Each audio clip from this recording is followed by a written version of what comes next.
Occasion ఏదైనా location ఎక్కడైనా తెలుగువారి వేడుక అంటే ఆలివ్ మిఠాయి ఉండాల్సిందే. భారత్ నుంచి విడిపోయిన తర్వాత పాకిస్తాన్ భారతదేశం పైన పదే పదే పదే విషం కక్కుతూనే ఉంది.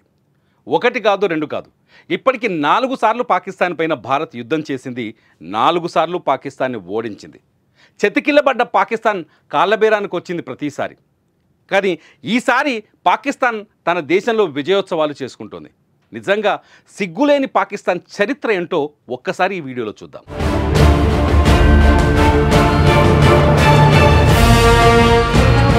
అఖండ భారతదేశాన్ని బ్రిటిష్ పాలకులు 200 ఏళ్లు పరిపాలించారు. భారతదేశానికి స్వాతంత్రం ప్రకటించాలని పెద్ద ఎత్తున పోరాటాలు జరిగాయి. ఈ క్రమంలోనే బ్రిటిష్ ప్రభుత్వం ఇండియాను 2 భాగాలుగా విభజించింది.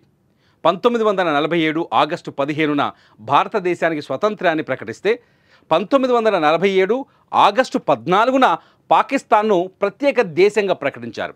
నాటి నుంచి భారతదేశం పాకిస్తాన్ దేశాల మధ్య సంబంధాలు స్థిరంగా లేకుండా ఎప్పుడూ ఉద్రిక్తతలతోనే కొనసాగుతోంది పరిస్థితి. పాకిస్తాన్ భారత్తో ఓవైపు స్నేహస్తం చాటుతూనే కవ్వింపు చర్యలకు పాల్పడుతుంది.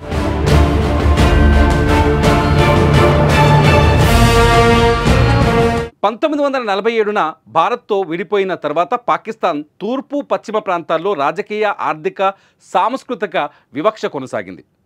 తూర్పు పాకిస్తాన్లోని బెంగాలీలు తమ హక్కుల కోసం ఆందోళన చేపట్టారు. ఆందోళనకారులపై పాక్ సైన్యం విచక్షణారహితంగా దమనకాండ కొనసాగించింది. ఈ క్రమంలోనే 1971లో భారత్ పాకిస్తాన్ యుద్ధం జరిగింది. దీన్నే బంగ్లాదేశ్ విమోచన యుద్ధం అని కూడా పిలుస్తారు. ఈ యుద్ధం 1971 డిసెంబర్ 3 నుండి డిసెంబర్ 16 తేదీ వరకు జరిగింది.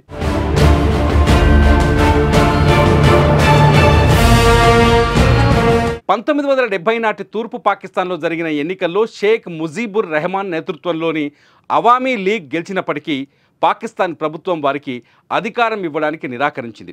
అంతేకాదు 1971 మార్చిలో పాకిస్తాన్ సైన్యం తూర్పు పాకిస్తాన్లో బెంగాలీ మేధావులు, విద్యార్థులు, నాయకులపై దారుణంగా దాడులు చేశారు. దీనిని ఆపరేషన్ సెర్చ్ లైట్ అని పిలిచారు. దీని ఫలితంగా లక్షలాది శరణార్థులు భారత్లోకి వలస వచ్చారు. ఈ క్రమంలోనే బెంగాలీ ప్రజలు విముక్తి బహిని అంటే విమోచన యుద్ధం ప్రారంభించింది.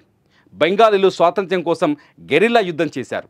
భారత్ ఈ ఉద్యమానికి మద్దతిచ్చింది.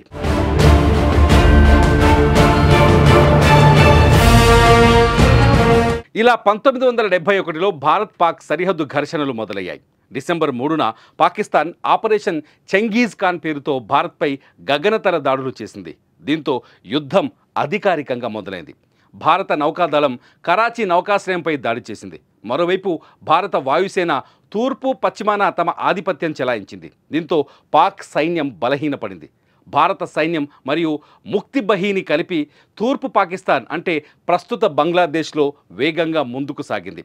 ఢాకాను స్వాధీనం చేసుకున్నాయి. భారత్కి ఆ సమయంలో రష్యా మంచి సపోర్ట్ చేసింది.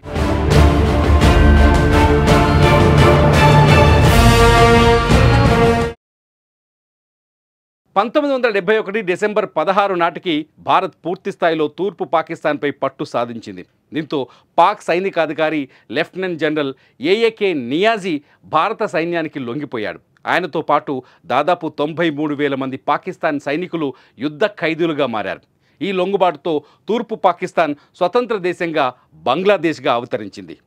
భారత్ యుద్ధంలో విజయం సాధించింది. యుద్ధం తర్వాత 1972లో సిమ్లా ఒప్పందం కుదిరింది. దీని ద్వారా యుద్ధ ఖైదీలు విడుదలై శాంతి చర్చలు జరగాలి. మొత్తానికి ఈ యుద్ధం భారత్ సైనిక ఆధిపత్యాన్ని చాటడమే కాదు, బంగ్లాదేశ్ ప్రత్యేక దేశంగా మారడానికి కూడా దోహదం చేసింది.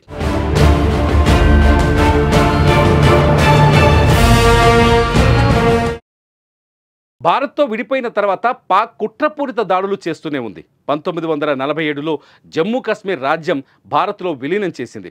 అప్పుడు పాకిస్తాన్ గిరిజన మిలీషియా దళాలు కశ్మీర్లోకి చొరబడ్డాయి. ఐక్యరాజ్యసమితి కల్పించుకొని ఇరు దేశాల మధ్య యుద్ధం ఆపారు. కానీ అప్పటికే భారత్కి జరగాల్సిన నష్టం జరిగింది.